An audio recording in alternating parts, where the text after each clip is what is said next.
Well, it's getting hot outside, and you know what that means. Time to fish a flutter spoon.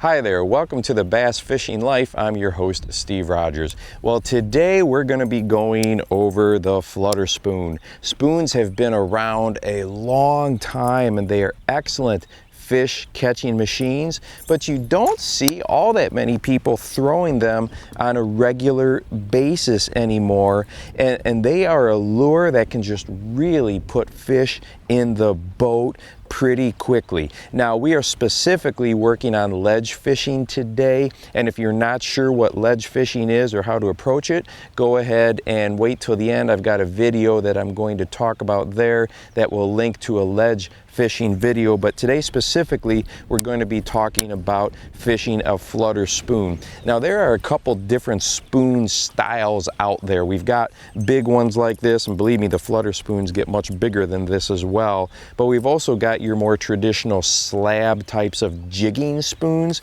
but this video is going to be on fishing this type of a spoon, a flutter spoon.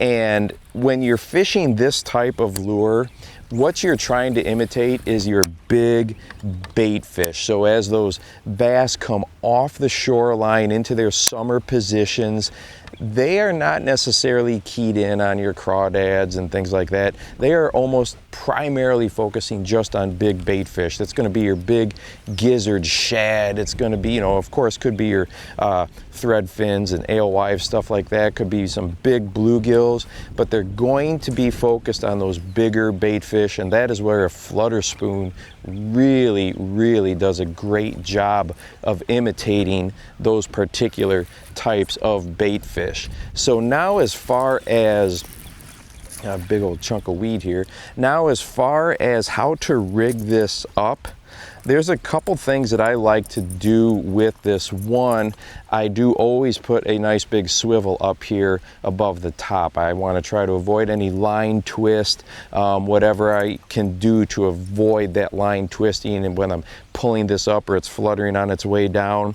And there are a lot of times you will see anglers go ahead and put a stinger hook up here above the top. To put a stinger hook up on the top up here, you're going to want something like a bobber stop, another split ring, and another swivel that you can then slide that. You'll put the bobber stop about an inch above it, and then that stinger hook can go ahead and slide back and forth. And oftentimes those fish are going to get this hook down here, but there are times you will catch one off of the stinger hook up here, so you'll see a lot of anglers do that as well. I don't have one rigged up on this particular spoon that I'm using today, but it is a very common thing to do.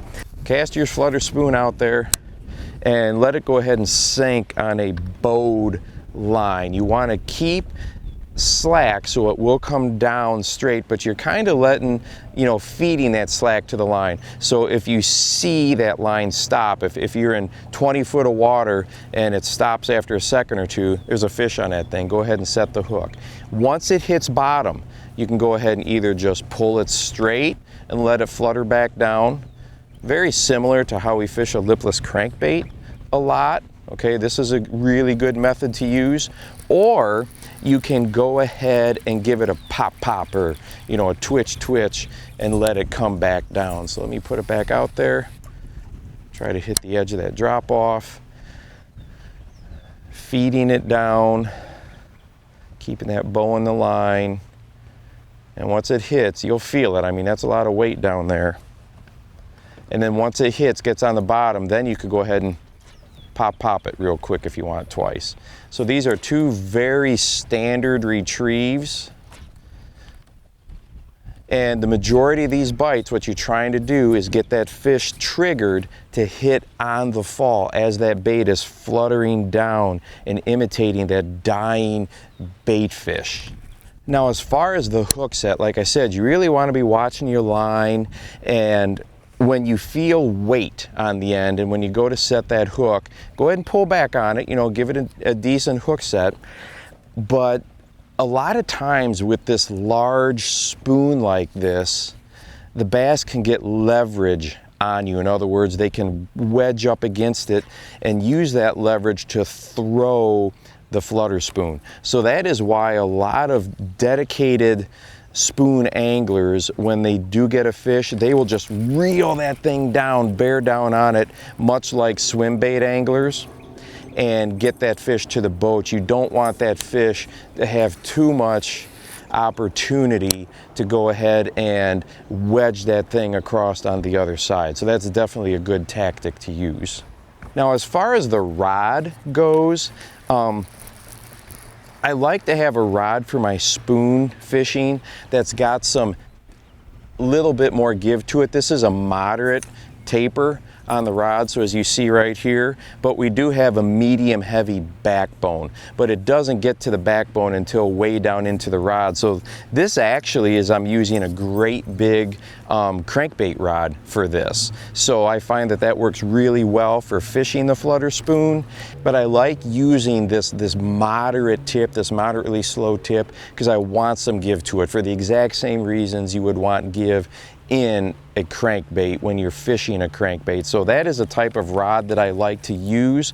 As far as the line goes, you got several different options that you can use. A lot of anglers like to go ahead and spool up with some braid, 50, 65 pound, and then they will put, you know, a 20-pound leader on there. On this really clear water I'm fishing right now, I'm just using 17-pound straight, okay, 17-pound straight fluoro. And this is working out really well for this situation. But go ahead and figure out what you like. What do you like to use the best? Now, when you are ledge fishing, and I've talked about this in our ledge fishing video, you want your casts to be pretty accurate. You're trying to get it really into that school of fish. And with a big spoon like this, when you've got some wind, it will grab it. It will grab that cup of that spoon and shoot it off 10 feet to one side or the other. So you do have to be aware of that, and it will also give you some backlashes too if you're not careful with that great big spoon grabbing the wind, catching the wind. So this summer, when it gets really hot and you're fishing for those bass that are offshore, they moved away from the bank, go ahead and give some flutter spoons a try this summer. And I think you'll be surprised how addicting this type of fishing is. And I'll tell you what, it also is a great lure to be pitching and throwing up around docks when those bass are suspended under these big shady docks. Really good option to go ahead and catch some of those fish as well. Hey, and don't forget, if you have not seen our ledge fishing video, go ahead and check this one out right here. I think that you will find some of that information helpful, especially if you've not done a lot of ledge fishing in the past. And don't forget to go out and encourage someone today. You never know how you might change their life forever. For the Bass Fishing Life, I'm your host, Steve Rogers.